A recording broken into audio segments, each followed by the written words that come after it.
Maayong adlaw mga bayog hinday. Naaday mi diri karon sa Gaisano Mall of Jensan. Kainit man kayo ang panahon, magpabugnaw sa mi kadali. Sana all. Mag-tips na pug ko sa inyo ha mga bay. Kung manglaag gani mo sa imong asawa o bisan asa, ipakita jud nimo sa iya ha, nga importante siya sa imo ha.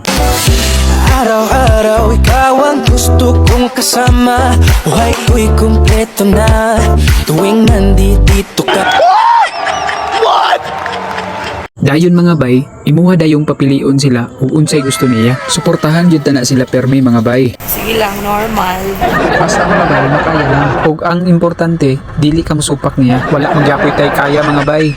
Maunang, may pamangaon na lang, unya sabayan og date para wala kasuko ug silos may tabo para ining permi mo magsabay, permi pud mo malipayon. Unya mga bay, natiman-an na ninyo ug natiman-an na ninyo. Ing ana pud na siya po no.